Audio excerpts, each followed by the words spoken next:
이코노미 인사이트 장화준 케임브리지대 교수 인터뷰 대공황 발언은 수치로 제시한 것.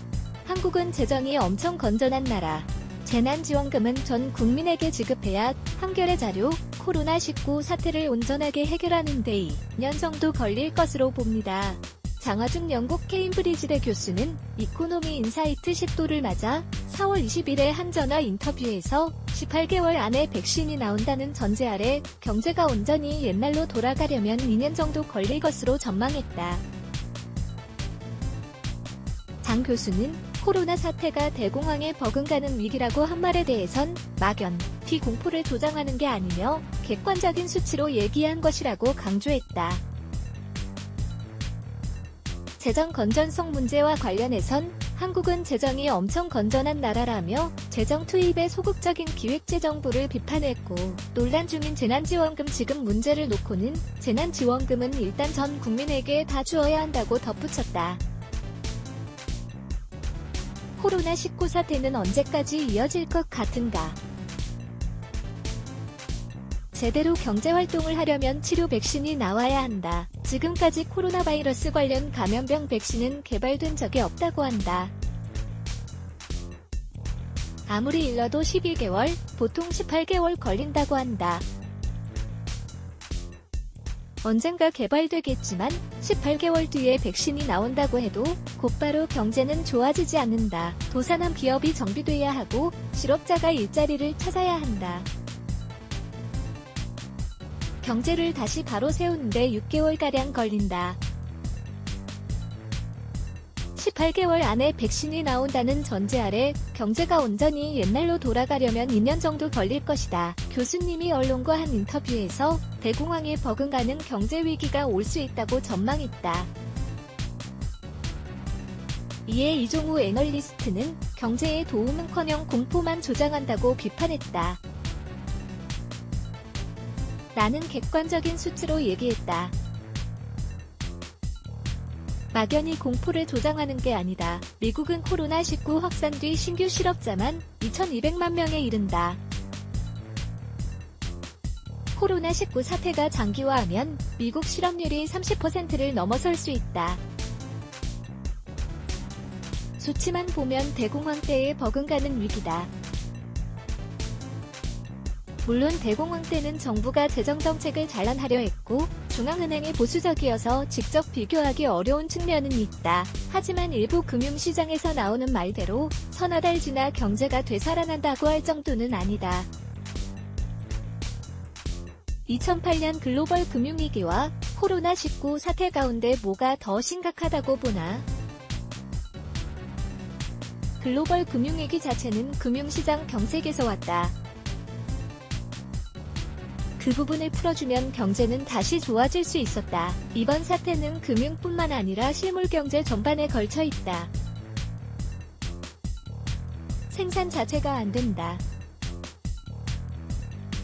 영국과 미국을 보면 사람들이 나가서 돌아다니기도 힘들고 배달도 안 되고 유통도 안 된다. 돈이 있어도 쓸 수 없다.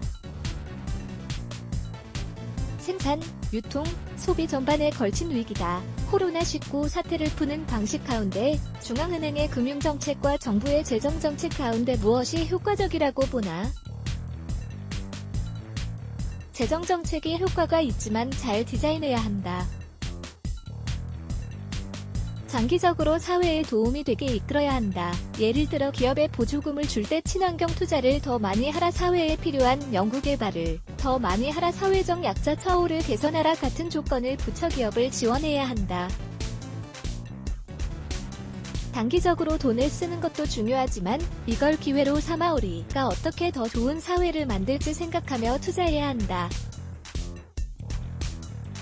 장화준 영국 케임브리지 대학 교수, 경제학가 2014년 7월 28일 서울 태평로 서울 파이낸스 센터에서 인터뷰하고 있다. 한겨레 박종식 기자, 코로나19 이후 우리 사회와 삶은 어떻게 달라질까? 주목하는 현상이 있다. 영국에서는 키워커, 미국에선 에센셜 인플로이라고 부르는 사람이다. 의료진, 슈퍼마켓 노동자, 배달 노동자다. 코로나19 사태로 그 분야에서 일하는 사람이 없으면 최소한 안전마저 확보할 수 없음을 깨닫게 됐다. 그동안 시장에서 돈 많이 받는 직업이 중요하고 그렇지 않으면 낮춰봤다. 코로나 사태가 지나간 다음엔 정말 우리 사회에 없어서는 안 될 분야에서 했지만 대우를 제대로 못 받는 분을 위해 처우를 제대로 개선해야 한다. 또한 많은 사람이 가사노동의 소중함을 느끼게 됐다. 먹거리와 건강을 챙기는 일이 우리 생존에 얼마나 중요한지 알았다. 가사노동 가치도 다시 한번 생각해야 할 것이다. 본원적 시장주의 문제가 드러났기에 지난 금융위기 때와 달리 신자유주의 전체를 놓고 재검토하는 것이 필요하다. 우리나라 기획재정부는 재정 건전성 문제로 재정 투입에 다소 소극적이다. 한국은 재정이 엄청 건전한 나라다. 국내 총생산, GDP 대비 국채 비율이 40%다. 이게 제일 낮은 곳이 스웨덴, 덴마크, 노르웨이 같은 북유럽 나라로 35에서 40%다.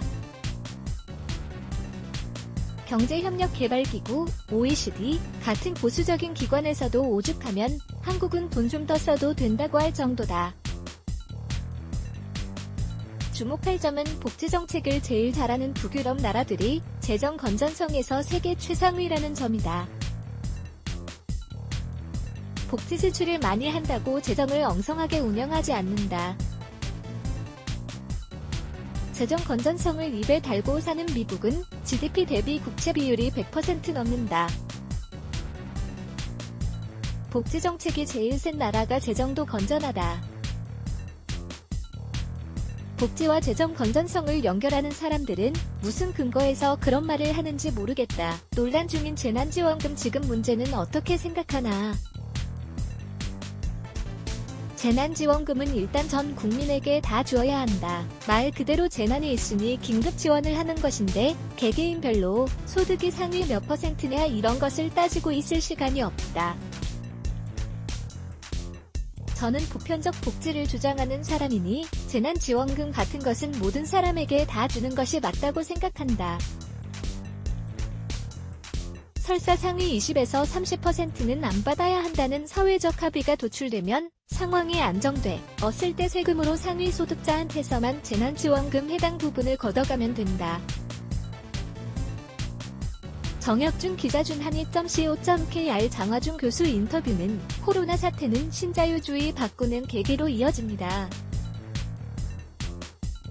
네츠 블라게즈 Y